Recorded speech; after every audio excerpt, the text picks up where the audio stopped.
Assalamualaikum warahmatullahi wabarakatuh. Walhamdulillahi hamdan katsiran thayyiban mubarakan fih kama yuhibbu rabbuna wa yarda. Asyhadu an la ilaha illallah wahdahu la syarikalah wa asyhadu anna Muhammadan abduhu wa rasuluh sallallahu alaihi wa ala alihi wa ashabihi wa man tabi'ahum bi ihsanin ila yaumiddin. Amma ba'd. Akhwana fiddin, a'azzani Allah wa iyyakum. Kita lanjutkan pelajaran kita, tentunya masih dengan kitab Masailul Jahiliyah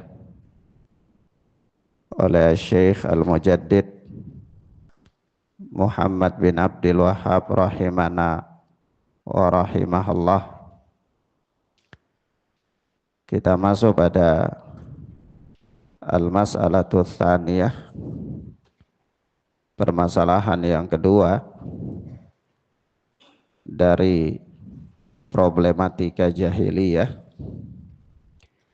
yaitu tafarruqu ahlil jahiliyati fi ibadatihim wa dinihim. Bercerai-berainya orang-orang jahiliyah di dalam ibadah dan agama mereka. Ini kebiasaan atau merupakan salah satu di antara kebanggaan orang-orang jahiliyah, itu at-tafarruq, berpecah belah, bercerai-berai. Jadi kalau tidak bercerai-berai itu tidak bagus bagi mereka, bagi orang-orang jahiliyah. Naam. Kita lihat kata Syekh Muhammad bin Abdul Wahhab rahimana wa rahimahullah, annahum mutafarriquna fi dinihim kama qala ta'ala kullu hizbin bima ladaihim farihun. Mereka orang-orang jahiliyah itu mutafarriquna fi dinihim, mereka bercerai-berai dalam agama mereka. Kama qala ta'ala, sebagaimana Allah yang Maha Tinggi berfirman, kullu hizbin bima ladaihim farihun. Masing-masing golongan berbangga dengan apa yang ada pada mereka. Golongan kiri berbangga dengan madhab mereka, golongan kanan pun berbangga dengan madhab mereka. Jadi masing-masing dari mereka berbangga dengan apa yang ada pada mereka. Ya, semestinya orang berbangga itu dengan apa? Kebenaran. Tetapi ahlul jahiliyah, dia berbangga dengan apa yang ada pada dia masing-masing. Akhirnya tidak pernah ketemu. Mereka bercerai-berai karena masing-masing golongan merasa berbangga dengan apa yang ada pada golongan mereka. Wa kadzalika fi dunyahum, demikian pula dalam urusan dunia mereka. Wa yarawna anna dzalika huwa shawab, dan mereka memandang bahwa tafarruq, berpecah belah, itu adalah benar, satu kebanggaan, satu kebenaran, suatu kebaikan yang ada pada sisi mereka. Jadi di sini kita lihat ya, bahwa orang-orang jahiliyah itu mereka bercerai-berai bukan hanya dalam urusan dunia, tapi juga dalam urusan agama. Dan mereka berbangga dengan itu, dan itu dianggap oleh mereka sebagai suatu kebenaran, suatu kebaikan. Jadi perpecahan, bercerai-berai itu kebaikan bagi mereka. Mafhum ya? Ini peradaban jahiliyah. Maka kata Syekh fa'ata bil ijma'i fid din.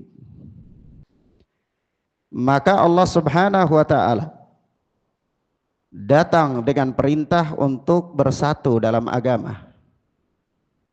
Ya, ini tentunya yang datang membawa di sini Nabi ya.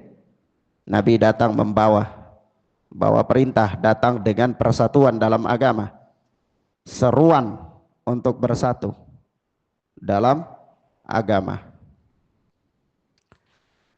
Biqaulihi, dengan firman Allah Subhanahu wa taala, syara'a lakum minad dini ma wassa bihi Nuhan walladzi auhayna ilaika wa ma wassayna bihi Ibrahim wa Musa wa Isa an aqimud dina fala tatafarraqu fih. Surat Asy-Syura ya. Itu syara'a lakum minad din, dia telah mensyariatkan kepada kalian dari perkara agama. Yani Allah telah mensyariatkan kepada kalian agama. Ma wassa bihi Nuhan, apa yang Allah wasiatkan kepada Nuh. Walladzi auhayna ilaika, dan yang telah kami wahyukan kepada engkau wahai Muhammad sallallahu alaihi wa alihi wasallam. Wa ma wassayna bihi Ibrahim wa Musa wa Isa, dan yang telah kami wahyukan kepada Ibrahim, Musa dan Isa alaihimus salatu wassalam. Yaitu apa? Syariat dan wasiat itu apa? An aqimud dina wala tatafarraqu fih, yaitu tegakkanlah agama dan janganlah kalian bercerai-berai di dalamnya. Jadi wasiat untuk menegakkan agama dan larangan dari bercerai-berai itu adalah syariat yang Allah Subhanahu wa taala wahyukan kepada seluruh para nabi. Kepada apa? Seluruh para nabi dan seluruh para rasul. Allah wahyukan kepada Nuh, Allah wahyukan kepada Muhammad, Allah wahyukan kepada Ibrahim, Allah wahyukan kepada Musa, Allah wahyukan kepada Isa, dan kepada seluruh para anbiya war rasul. Allah wahyukan agar mereka menegakkan agama dan larang mereka dari berpecah belah dalam agama. Kenapa? Karena dinullahi wahid. Agama Allah Subhanahu wa taala itu satu saja. Jadi tidak ada peluang untuk tafarruq fih, tidak ada peluang untuk berpecah belah di dalamnya. Nanti kita lihat penjelasan Al-Alamah Shalih Fauzan tentang perselisihan ijtihadiyah. Beliau jelaskan di sini jenis-jenisnya. Tapi yang jelas di sini adalah bahwa larangan untuk berpecah belah di dalam agama adalah larangan yang bukan hanya berlaku kepada umat Muhammad sallallahu alaihi wasallam, tapi larangan ini adalah larangan yang dibawa oleh setiap para anbiya dan para rasul. Naam. Mafhum ya ikhwan? Tetapi orang-orang jahiliyah menyelisihi larangan ini. Maka orang-orang jahiliyah kebalikan dari itu.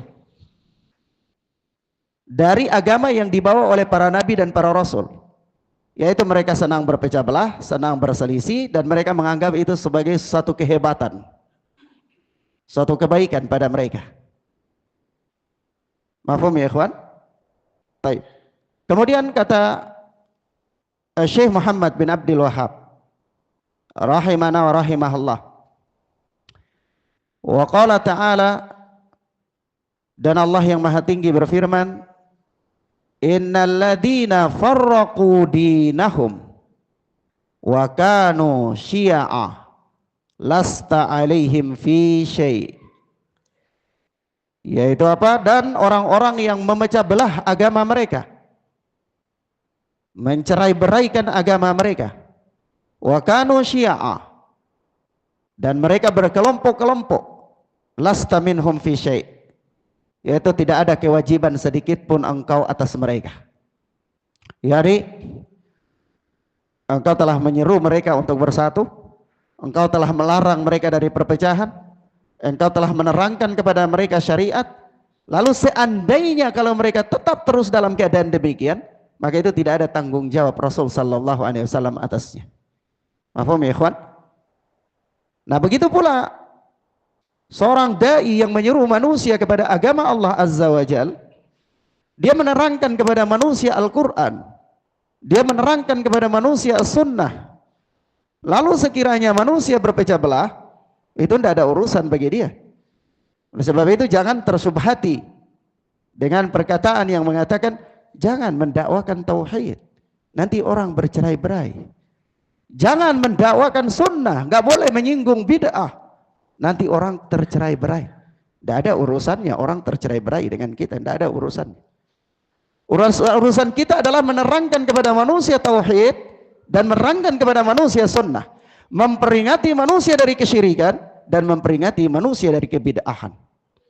Sebab itu la yajuzu as-sukut, tidak boleh diam dari berbagai macam bentuk penyimpangan. Bagi orang yang apa? Yang tahu, yang alim. Mafhum ya ikhwan? Kemudian kata Allah Subhanahu wa taala, wa kanu syi'a lasta minhum fi syai'. Dan mereka memecah belah agama mereka sehingga mereka itu berkelompok-kelompok. Lasta minhum fi syai'. Tidak ada tanggung jawabmu sedikit pun atas mereka. Wa nahana an musyabahatihim biqaulihi. Kata Syekh Muhammad bin Abdul Wahab, dan Allah Subhanahu wa taala melarang kita dari menyerupai mereka. Menyerupai siapa? Orang-orang jahiliyah. Allah Azza wa Jalla melarang kita dari menyerupai orang-orang jahiliyah dengan firman-Nya, wala takunu kalladzina tafarraqu wakhtalafu mim ba'di ma ja'ahumul bayyinah. Janganlah kalian seperti orang-orang yang mencerai-beraikan,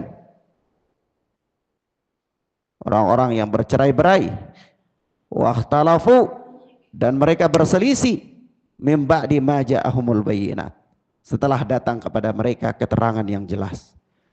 Ya, di sini al-bayyinat itu muannats ya, tapi fiilnya mudzakkar. Ja'a bukan ja'at. Kenapa itu? Pelajaran nahwu ya. Coba cari jawabannya nanti. Baik. Kemudian Allah Subhanahu wa taala berfirman, wala takunu kalladzina tafarraqu wakhtalafu min ba'di ma ja'ahumul bayyinat. Janganlah kalian seperti orang-orang yang bercerai-berai dan berselisih setelah datang kepada mereka al-bayyinat, keterangan yang jelas.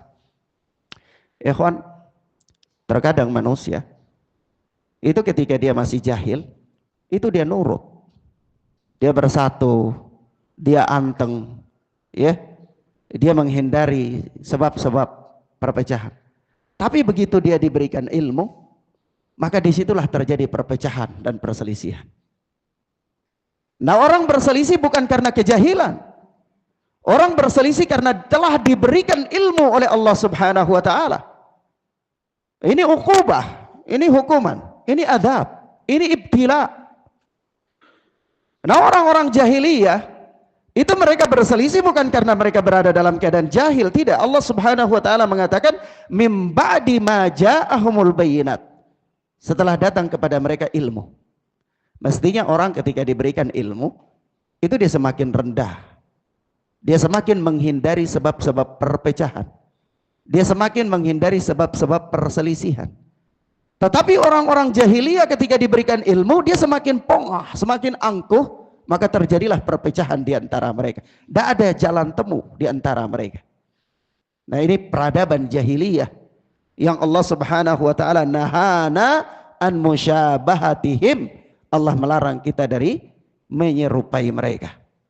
Allah Azza wa Jal melarang kita dari menyerupai mereka. Nah, kata Syekh Muhammad, nanti kita bacakan keterangan para masyayikh ya. Kata Syekh Muhammad bin Abdul Wahhab selanjutnya, wa nahana an tafarruqi fid dunya, dan juga Allah melarang kita bercerai-berai dalam urusan dunia. Jadi larangan bercerai-berai itu bukan hanya ada dalam urusan agama, tapi dalam urusan dunia juga bercerai-berai itu malapetaka. Maka Allah melarang bercerai-berai dalam urusan dunia pun. Biqaulih, dengan firman Allah Subhanahu wa taala, wa'tasimu bihablillahi jami'an wa la tafarraqu. Berpegang teguhlah kalian dengan hablullah seluruhnya, wa la tafarraqu, semuanya kalian, wa la tafarraqu, dan jangan kalian apa? Bercerai-berai dalam urusan dunia kalian. Nah, jadi ayat ini diletakkan oleh Syekh Muhammad bin Abdul Wahhab ini kepada kita tentang larangan bercerai-berai dalam urusan dunia, yaitu wa'tasamu bihablillahi jami'an wa la tafarraqu. Ini cerai-berai dalam urusan dunia, kata Syekh Muhammad, kalau kita lihat istidlalnya di situ ya. Nah, meskipun ayat ini juga masuk di dalam keumuman larangan bercerai-berai dalam urusan agama. Mafhum ya? Taib. Kenapa kita katakan begitu? Ya karena di sini Syekh Muhammad meletakkannya. Syekh Muhammad meletakkan larangan berpecah belah dalam urusan dunia, itu beliau bawa ayat ini. Artinya inilah cara beliau beristidlal. Mafhum ya ikhwan? Taib. Kemudian ya ikhwan fiddin azani Allah wa iyyakum, kita lihat penjelasan Syekh Abdul Razzaq hafizana wa hafizahullah. Kalau antum punya buku syarah Saleh Fauzan, ya nanti kita bacakan, tapi antum tulis dulu faedah ini atau antum dengar. Kalau antum punya kekuatan hafalan yang bagus, antum tidak perlu catat, dengar aja. Tapi kalau kekuatan hafalannya kurang bagus, ya sebaiknya catat yang penting. Ya, naam. Maka di sini kata Syekh Abdul Razzaq hafizana wa hafizahullah, hadhil mas'alatu tsaniyah min masailil jahiliyati allati khalafaha an-nabiyyu sallallahu alaihi wasallam. Ini adalah masalah yang kedua dari problematika jahiliyah yang diselisihi oleh Nabi sallallahu alaihi wasallam. Wa kana rahimahullah bada'a awwala ma bada'a bi dzikri kubral masail, yaitu Syekh rahimahullah, Syekh Muhammad itu beliau memulai dengan perkara yang paling besar dari peradaban jahiliyah, wa hiya asyirku billah alladhi huwa adlamu dzulmi wa akbaru dzunub 'alal itlaq. Yaitu masalah yang paling pertama itu apa? Syirik kepada Allah, yang kemarin sudah kita lewati pembahasannya ya. Dan syirik ini adalah adlamud dzulmi wa akbarud dzunub 'alal itlaq, yakni kedoliman yang paling dolim, kedoliman yang paling besar, dan dosa yang paling besar 'alal itlaq, secara umum, secara umum. Setelah itu thumma bada'a rahimahullah bi dzikril mas'alati tsaniyah mimma kana alaihi ahlul jahiliyah. Setelah menyebutkan tentang kesyirikan, Asy-Syaikh menyebutkan permasalahan yang kedua yang merupakan peradaban orang-orang jahiliyah. Ala wahiyya wa huwa at-tafarruq. Yaitu apa? Tafarruq, perpecahan. Jadi pembahasan masalah yang kedua ini pembahasannya perpecahan. Perpecahan baik dalam urusan agama maupun dalam urusan dunia. Kata Syekh Abdul Razzaq, fakana ahlul jahiliyati mutafarriqina li'annahu laisa hunaka syai'un yajma'uhum. Maka orang-orang jahiliyah itu mereka berpecah belah karena di sana tidak ada satu apapun yang bisa menyatukan mereka. Tidak ada. Mereka tidak berdiri di satu prinsip yang bisa menyatukan mereka, itu tidak ada. Sehingga mereka berselisih, berpecah, bercerai-berai terus begitu menerus. Tidak ada satu perkara yang bisa membuat mereka itu jadi satu. Kenapa begitu? Karena masing-masing pihak merasa dia benar di atas apa yang dia miliki. Jadi tidak legowo. Maka tidak bisa bersatu. Iya. Mahfum ya? Kemudian kata Syekh, al-aqaidu allati kanu 'alaiha aqaidu batilah wal adyanu allati kanu yadinuna biha adyanun batilah. Akidah yang mereka anut adalah akidah yang batil. Agama yang mereka anut pun agama yang batil. Wa minal ma'lum, ini digaris bawahi, wa minal ma'lum annal batil yufarriqu wa la yajma'. Dan telah dimaklumi bahwa kebatilan itu yufarriqu wa la yajma'. Dia senantiasa akan memecah belah dan dia tidak akan pernah bisa menyatukan. Jadi kebatilan itu, uslub kebatilan itu apa? Berpecah belah. Jadi kalau berpecah belah, ini berarti ada yang salah uslubnya. Kenapa? Karena kebatilan itu pasti menimbulkan perpecahan. Tidak ada kebatilan menimbulkan apa? Persatuan, itu tidak ada. Maka kata Syekh di sini bahwasanya karena mereka berada di atas akidah yang batil, mereka berada di atas agama yang batil, dan telah dimaklumi secara bersama bahwa annal batil yufarriqu wa la yajma'. Dia akan memecah belah dan dia tidak akan pernah bisa menyatukan. Wa innamal ladzi yajma'u huwa al-haqq wal huda. Lalu apa yang menyatukan? Yang menyatukan itu adalah al-haqq wal huda. Al-haqq wal huda. Walihada qila an ahlil haqq ahlul jamaah. Oleh sebab itu dikatakan tentang orang-orang yang berada di atas kebenaran itu sebagai ahlul jamaah, ahlus sunnah wal jamaah. Kenapa? Karena al-haq itu menyatukan manusia. Jadi ahlus sunnah itu digandengkan dengan wal jamaah, ahlus sunnah wal jamaah. Karena orang-orang yang berada di atas sunnah, orang-orang yang berada di atas al-haq, itu tidak boleh tidak, mereka pasti bersatu di atas kebenaran. Jadi kalau mereka nggak bersatu, itu ada yang salah. Iya. Maka kemudian kata beliau di sini, li'annal haqqa huwa alladhi yajma', karena kebenaran itulah yang menyatukan manusia. Wakila an ahlil batil, dan dikatakan tentang ahli batil, sebutan yang layak untuk ahli batil itu ahlul furqah, orang-orang yang berpecah belah. Makanya ahlul bid'ah wal furqah. Ahlul bid'ah wal furqah, karena di atas kebid'ahan itu pasti furqah, dia berpecah belah. Kalau ahlu sunnah itu pasti al jamaah, begitu. Iya. Naam. Lalu kenapa kita melihat ahlu sunnah ada perselisihan di antara mereka? Nanti kita sebutkan di bahasannya Syekh Shalih Fauzan. Jadi kita baca dulu keterangan Syekh Abdul Razak. Maka kata beliau, li'annal batila yufarriqu ahlahu fala budda. Karena kebatilan itu pasti dia akan memecahkan para penganutnya.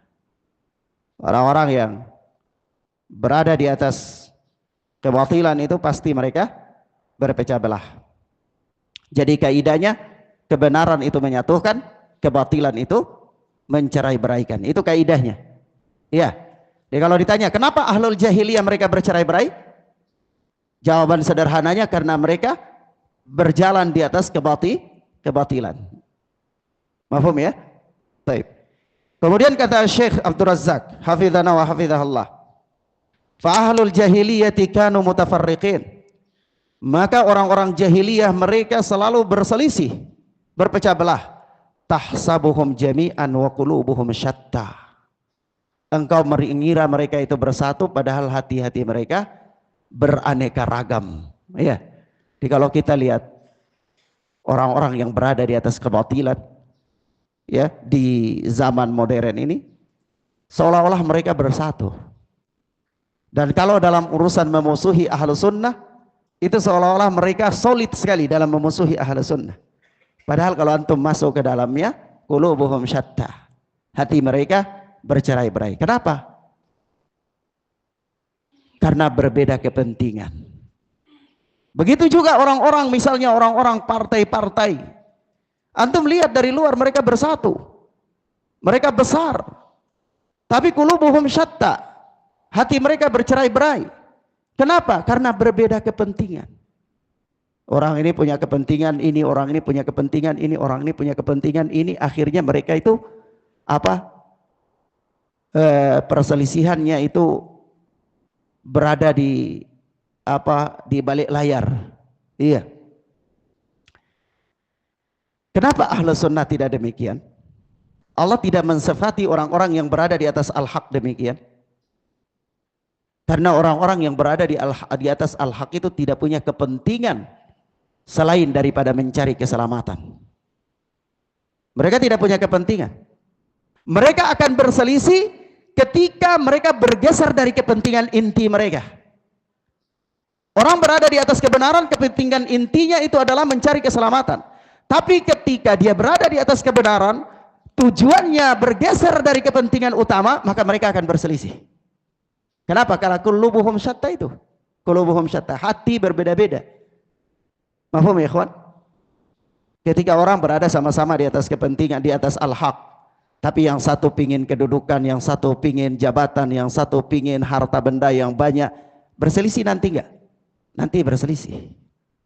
Tapi kalau mereka sama-sama berada di atas al-haq dan tujuan mereka hanya satu, yaitu selamat dari adab Allah dan dimasukkan ke dalam surga Allah Subhanahu wa taala, tidak ada urusan apapun dari urusan-urusan keduniaan, nanti mereka bersatu enggak? Bersatu. Karena satu visi dan satu misi. Paham ya, ikhwan? Paham ya? Jadi kalau berselisih ditinjau lagi. Visi misinya benar apa enggak tuh? Kenapa? Karena ketika visi misinya keliru, pasti berpecah. Pasti apa? Berpecah. Paham ya, ikhwan? Qulubuhum tahsabuhum jami'an wa qulubuhum syatta. Engkau mengira mereka itu bersatu, tapi hati-hati mereka syatta, berbeda-beda, beraneka ragam. Itu ahlul jahiliyah yang kita diperintahkan untuk tidak boleh sama dengan mereka. Tidak boleh sama dengan mereka.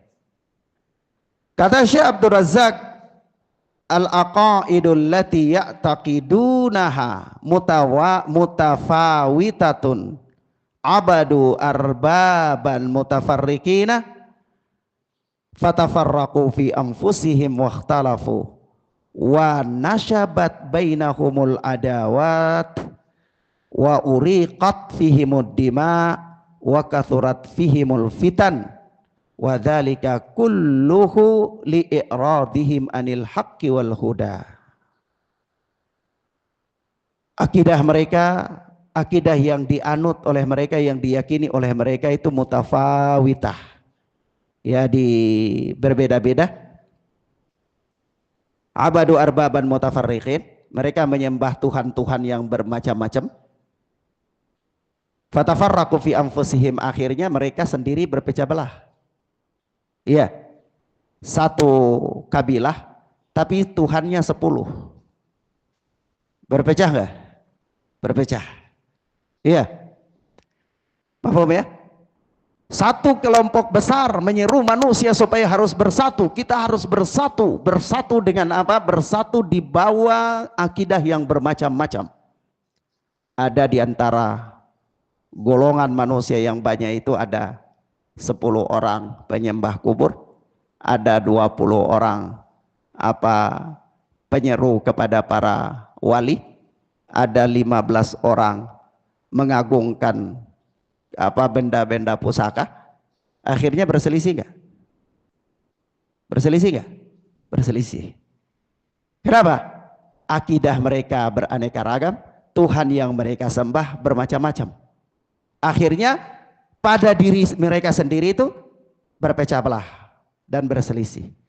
Nah, ketika mereka berselisih, bukan hanya sampai di situ perselisihan. Bukan hanya perselisihan argumentasi. Tidak. Kalau perselisihan argumentasi, itu perselisihan yang ilmiah, perselisihan yang terjadi sejak dari zaman Nabi Allah Adam diturunkan sampai zaman hari kiamat. Itu perselisihan argumentasi, itu biasa. Tetapi perselisihan yang ada di tengah-tengah mereka bukan seperti itu, karena kepentingannya lain, urusannya lain, dorongannya lain, ambisinya lain. Sebab itu apa yang terjadi? Wan nasyabat bainahumul adawat, terjadi di antara mereka, timbul di antara mereka permusuhan. Wa uriqat fihimud dima, dan tertumpahnya darah di tengah-tengah mereka. Wa kathurat fihimul fitan, dan berbagai macam fitnah bermunculan di tengah-tengah mereka. Wa dzalika kulluhu li'iradihim anil haqqi wal huda. Itu semua terjadi karena satu kata, yaitu apa? Li'iradihim anil haqqi wal huda. Karena berpalingnya mereka dari kebenaran dan petunjuk. Jadi orang kalau disampaikan kepadanya Al-Quran dan Sunnah, dia berpaling dari Al-Quran dan Sunnah, lihat saja sebentar pasti ada perselisihan. Kenapa? Karena hukuman bagi orang yang meninggalkan al-haq itu adalah perselisihan dan perpecahan. Mahfum ya ikhwan? Kemudian kata Syekh, falihada fa innal haqqa wal huda yu'allifu bainal qulubil mutanafirah wa yajma'u syatatan nas wa yalimmu sya'thahum wa yuwahhidu kalimatahum wa yalimmu saffahum wa tatahaqqaqu bihi sa'adatuhum. Amma idza kanu 'alal batil fa innahum mutafarraquna syadara madara. Kata Syekh Abdul Razak,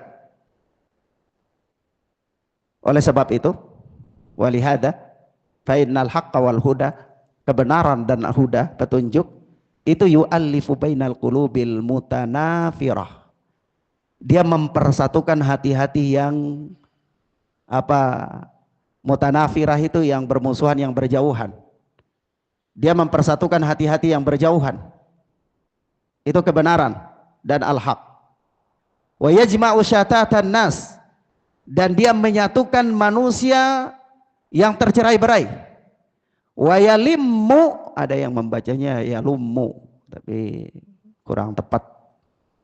Wa yalimmu sya'thahum, dan kebenaran dan al-haq itu dia memperbaiki keadaan mereka. Wa yuwahhidu kalimatahum, dia mempersatukan kalimat mereka. Wa yalimmu saffahum, dan dia memperbaiki saf mereka. Wa tatahaqqaqu bihi sa'adatuhum, sehingga terrealisasilah, terwujudlah kebahagiaan mereka. Orang berada di atas al-haq dan huda itu, dia akan jauh dari perselisihan. Dia urusan yang mengandung perselisihan disatukan dengan kebenaran karena satu visi dan misi.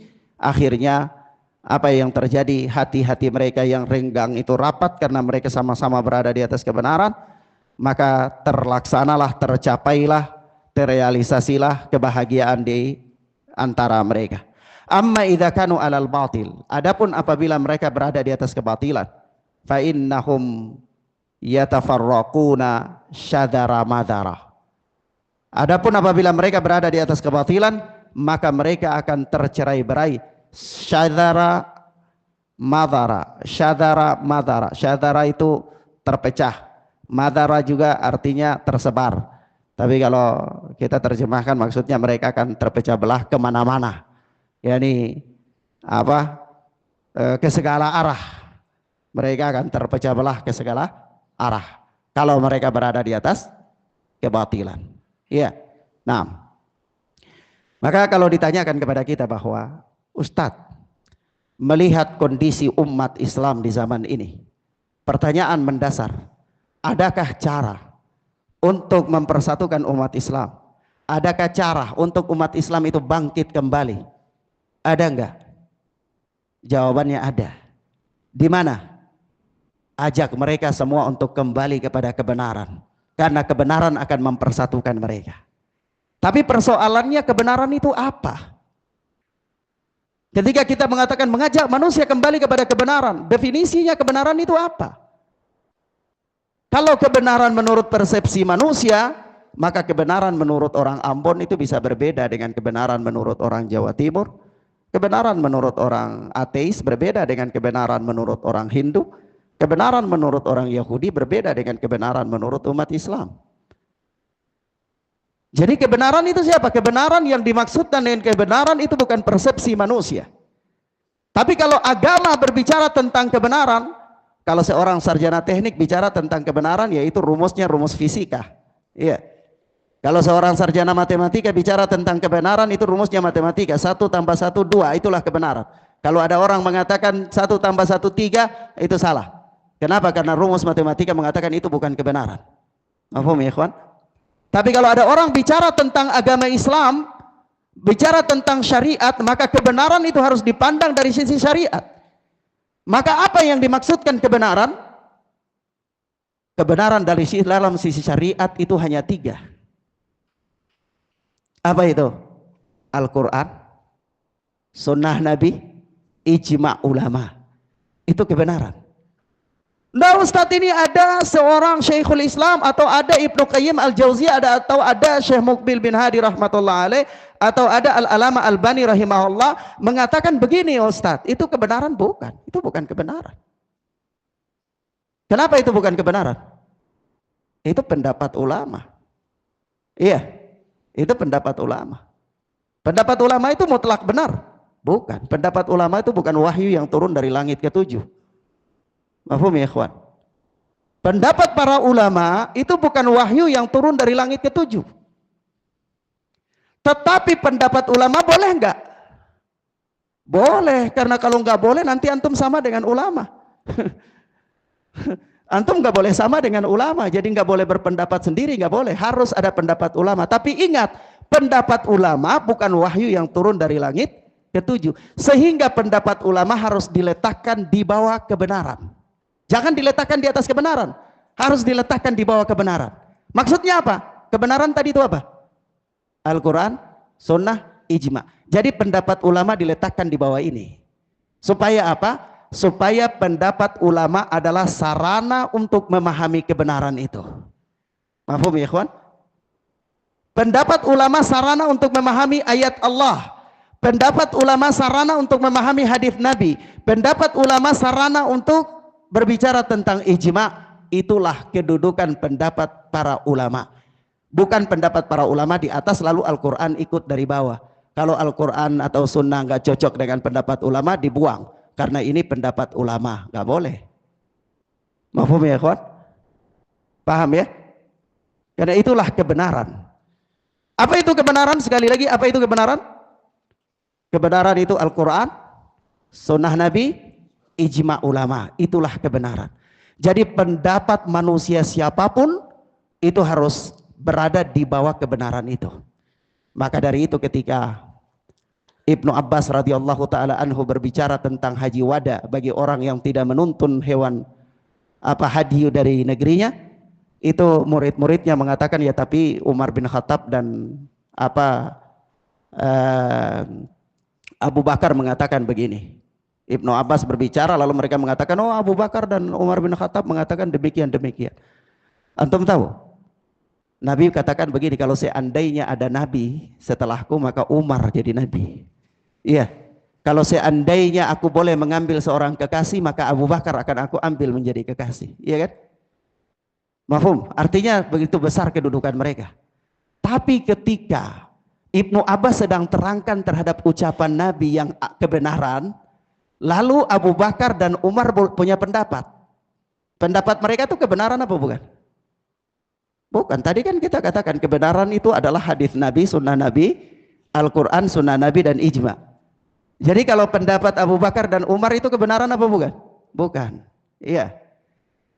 Murid-muridnya itu membenturkan, murid-murid Ibnu Abbas membenturkan ucapan Abu Bakar dan Umar dengan sunnah Nabi sallallahu alaihi wasallam. Apa kata Ibnu Abbas?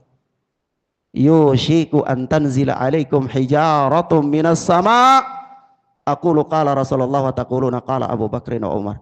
Hampir saja hujan batu turun dari langit sebagai adab bagi kalian. Ya, karena yang aku sampaikan hadis Rasulullah, tapi kalian justru menabraknya dengan ucapan Abu Bakar dan Umar. Padahal Nabi katakan seandainya ada Nabi setelah Muhammad sallallahu alaihi wasallam itu Umar. Seandainya aku boleh mengambil kekasih setelah boleh mengambil kekasih, maka aku akan mengambil Abu Bakar. Manusia yang kredibilitas kondisinya sudah seperti ini saja, ketika ucapannya dibenturkan dengan kalam Nabi sallallahu alaihi wasallam, itu kata Ibnu Abbas apa? Yushiku an tanzila alaikum hijaratun minas sama aqulu qala Rasulullah wa taquluna qala Abu Bakrin wa Umar. Hampir saja terjadi hujan batu dari langit menimpa kalian, ya, karena yang aku sampaikan adalah hadis Nabi, sementara yang kalian katakan adalah ucapan Abu Bakar dan Umar. Apalagi ucapan saya dibenturkan dengan hadis Nabi sallallahu alaihi wasallam, jauh, terlalu jauh. Apalagi ucapan guru kita terlalu jauh.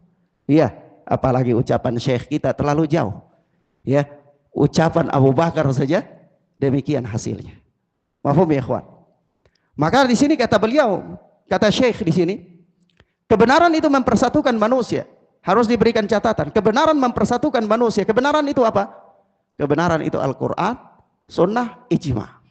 Ini yang akan mempersatukan manusia. Ketika manusia semua kembali kepada Al-Quran, kembali kepada Sunnah Nabi, kembali kepada Ijma, maka mereka akan bersatu di atasnya. Tapi ketika manusia kembali kepada ucapan-ucapan manusia yang lain, maka otomatis pasti mereka akan berpecah belah. Pasti mereka akan apa? Berpecah belah. Mafhum ya ikhwan? Paham ya? Baik. Nah Ustaz, antum katakan kebenaran itu cuma 3, lalu kias bagaimana? Ya kias itu khilaf ulama. Khilaf itu khilaf. Ada ulama yang menerima kias, ada yang tidak menerima kias. Iya. Tapi kalau bicara tentang ijma, semua menerima ijma. Mafhum ya ikhwan? Paham ya? Baik. Demikian ikhwan fillah, azani Allah wa iyyakum, pada pertemuan pertama ini kita bisa bacakan keterangan dari Syekh Abdul Razak hafidhana wa hafidhahullah. Dan insyaallah taala pertemuan berikutnya kita bacakan keterangan dari Syekh Shalih Fauzan hafidhana wa hafidhahullah taala. Wa sallallahu ala nabiyina Muhammad wa ala alihi wa sahbihi wasallam. Subhanakallahumma bihamdika asyhadu an la ilaha illa anta astaghfiruka wa atubu ilaik. Wassalamualaikum warahmatullahi wabarakatuh.